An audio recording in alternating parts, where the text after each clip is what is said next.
The rise of friend slop games like Peak and Content Warning is likely driving an observed decrease in the median sale price of games on Steam. Welcome to Inside Games Daily, the only gaming news show brave enough to be grateful for anything that makes games just a little cheaper. Just a little, yeah, gosh. We've been ranting about this on this show for years now, I feel like. PC is where the cheap games are, and that's why we want everyone to get one. Also, we're just dorks for PC, but that's beside the point. We got some data now, some actual hard figures. Yeah, Games Radar reported analysis from Game Discover Co. showing a measurable decline in the median game price on Steam between February 2023 and October 2025. The one thing going down in price in this shit of a world, yeah.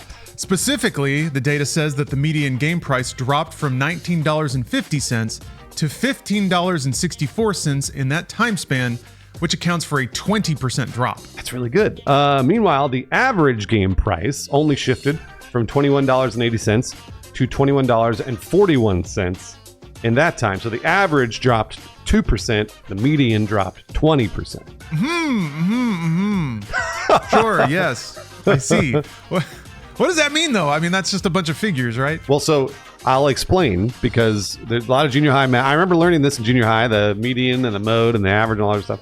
So average is when you add every number to set together and divide by the number of entries in that set. So if you add every Steam game sold and then divide over the number of those games, you get the average price. Yeah, median is different, though. That's basically you line up every Steam game sold from cheapest to most expensive, and then you just pick the one in the middle. So it's different than averaging everything out. It's just what's right in the center if you line them all up. And I'm not a statistician, but I was looking this up because I have to look this up a lot. I actually really like numbers, and I look at numbers a lot in my random, like my little hobby of following the economy. And the median generally eliminates the outliers. So the average does not do that. So for example, if there's a lot of games that were sold at, $150, those would be outliers to the average. And then but that would drag the average up. With the median, it doesn't do that. It doesn't worry about outliers. It just goes straight down the middle. Now, I don't know if this data, in the sense that the average had a lot of really high game sales or a lot of really low game sales, that may have dragged it up or down. Yeah, that is essentially the case, Bruce. Yeah, Game Discover Co. tried their best to break the data down, and that's kind of the point of analysis, right? Basically, cheaper games got cheaper and more expensive games got more expensive. And that, pushing the edges out to the sides keeps the average right in the middle. Yeah, meanwhile, there's been a notable increase in cheaper titles in general, tilting the spread to the cheaper end of the spectrum, which is kind of cool, actually. That's very cool. Game Discover Co. extrapolates that analysis to then predict that games will start to trend to either extreme. You'll either have games that are priced at $10 to $15, or you have the $70 mega franchise ultra games. But it doesn't seem like there's a lot of hunger for games in the middle. That's true. There are exceptions, of course. Games like Power Wash Sim 2, Titan Quest 2, Grounded 2, Dispatch. Arc Raiders is also $40. Those other games I just mentioned, they're like that $30 middle ground. So it's weird. I feel like we're trending toward those a little bit. Yeah, I mean, that's honestly where my sweet spot is. That's where you get some of the punched up production values. You get more kind of curated game content versus the mega cheap games that are more about random generation and multiplayer replayability. So I'm ultra pleased that we have this new kind of middle market premium game, but it seems like the economy and buying trends aren't driving a lot of business to that middle group of games. Game Discover Co. even pointed out that a lot of the $30 winner games, the ones they listed, a lot of them are sequels or have some kind of brand awareness already baked in. Dispatch is a notable exception to that. It's kind of a newer game. Arc Raiders, like you mentioned. So yeah, the data, of course, never provides rules that apply in every circumstance. We're just talking about trends here.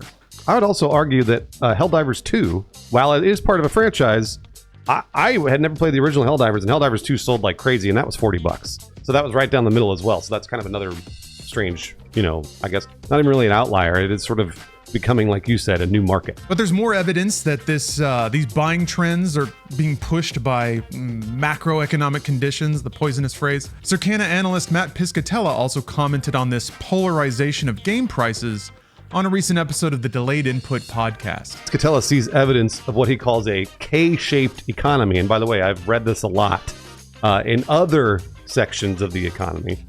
K-shaped economy in game sales, where the rich get richer and the poor get poorer. Yeah, I guess it's that part of the K, the forward part. Yeah, that's bad. Mm-hmm. Basically, that means that, the folks who are wealthy enough to not be directly impacted by inflation, people that aren't struggling to make rent or pay their bills because the prices of other things have raised up a little bit, they're going to continue buying premium $70 games as though nothing has changed because the economy's not forcing them to change their spending habits. Right, and that's the up version of the K. And then we have the down version of the K. Other folks that are struggling to make ends meet are being driven to cheaper or free games since their disposable income has been soaked up by the price increases in groceries or, all sorts of other random shit that's been tariffed the entire year. Yeah, so that's I think the reason that they're saying it might be difficult for developers to price their games at $30 or $40, which again I would be upset about. I mean, I have loads of fun with Friend Slop or Survivor Likes, whatever you want to. That crew of new like $10 to $15 games that you can basically replay infinitely. I got no problem with those. I in fact love them. I think there ought to be more cheaper points of entry to gaming that aren't free, because free games have kind of an ulterior motive. If you get into a free-to-play game, they're going to try to glitz you with a bunch of free and premium content. I mean, Where Winds Meet, I played that a little bit. Astounding game for how free it is, but there's always going to be motivation to drive you to a purchase at the end of the day. That's the whole reason it exists. It can't be free forever, right? So there's always going to be a little something pushing the game experience left or right. Whereas I feel like you play a game like Peak, you get your $10 and then the game is more pure at that point. You've paid your money and now you get to just enjoy the game as much as you want to.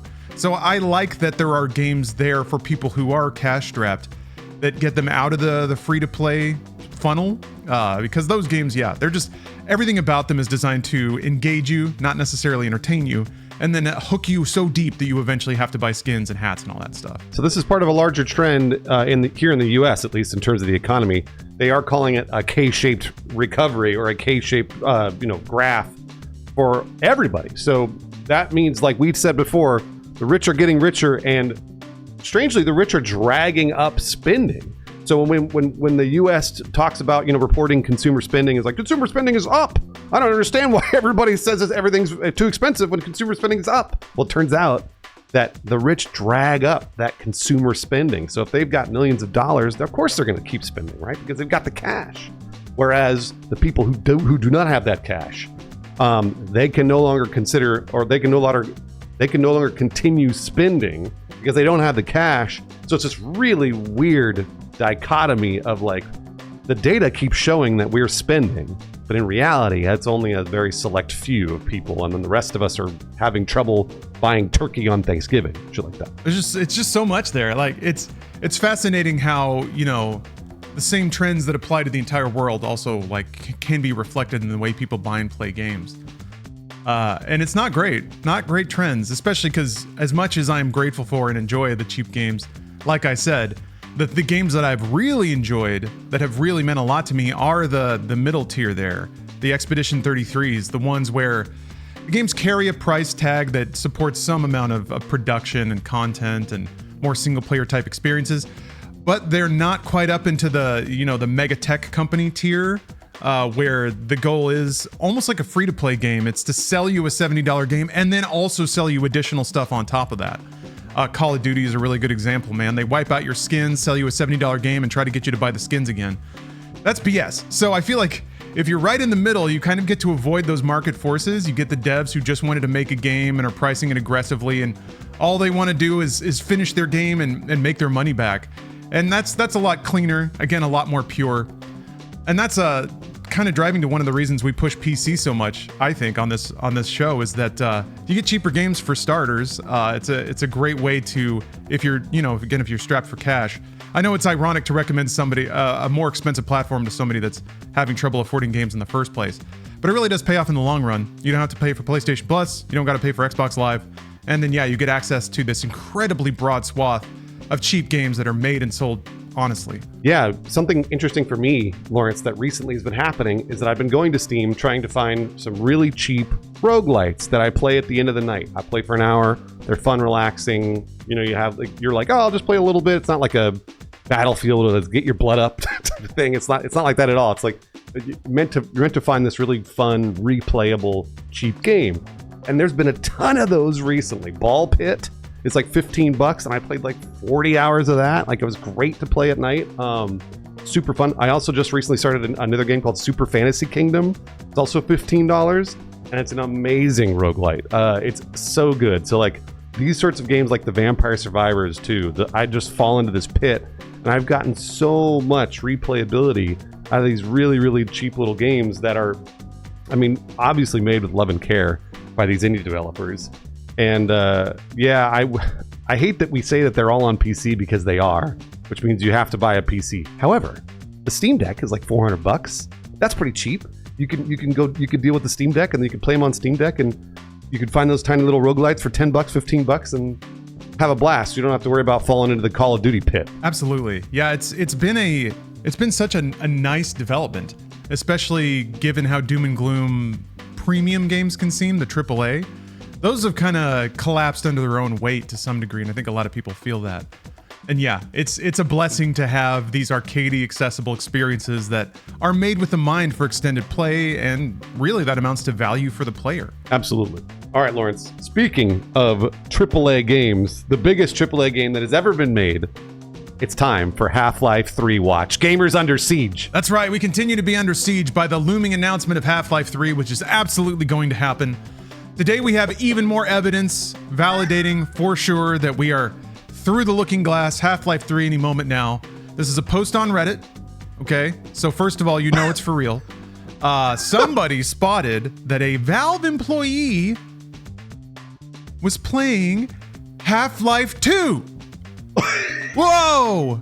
What could it mean, Bruce? It can only mean one thing, that they're about to announce Half-Life 3, so they decided to play Half-Life 2 to send us a message. It's amazing. It's gonna happen. Anytime a Valve employee plays Half-Life 2, that means Half-Life 3's coming? Well, what's in the title, Bruce? What's in the title of Half-Life 2? It's the words Half-Life. It's right there. Yeah. It's right there. Okay. Why would they be playing it unless they were working on Half-Life 3 and about to announce it? It's the only thing that makes sense. I'm going to keep teasing this. Lawrence and I are going to be streaming the Game Awards drunk. We're going to be drinking during the Game Awards when they release Half-Life 3, and we're going to do 3 shots back to back to back if Half-Life 3 gets announced during the Game Awards. Oh, baby, a triple. Yeah. Oh, that's going to be... it'll be the worst hangover, but Gabe has done it to us. You have to go through hell to get to heaven, and that's what Half-Life 3 is all about. That's right. Speaking of, there's another shout out we'd like to do. We have a crew of inside gamers here, people that accomplish great feats in gaming. This episode, we'd like to shout out the Time Splitters Rewind team. This is a free community project, now available in early access on their website. This is a greatest hits collection of the Time Splitters series. Fan favorite series. A lot of people were hoping for it to come back. It kind of got revived and then killed in that whole Embracer maelstrom, whatever. But the good folks at Time Splitters Rewind have been working hard and actually releasing a thing. So go check it out. You can download and play it for free. That's so cool. So thank you very much for watching our episodes as well. These are free. We know you have a choice in gaming news because there's, 1,000 people making them. So thank you for choosing Inside Games. We'd also like to shout out a few Inside Games patrons. They support our Patreon every single month with their hard-earned cash, which means more than ever because everything else is getting so expensive like we just talked about, except for video games apparently. Red N003, Zach the Hack, Rooster, Caleb Clark, and Name Hogger. Thanks for kicking some bucks our way and keeping the lights on in the Inside Games newsroom so that we can be ready for the Half-Life 3 reveal. Right, Brian gets really scared when the lights cut off at night, so this way he doesn't freak out.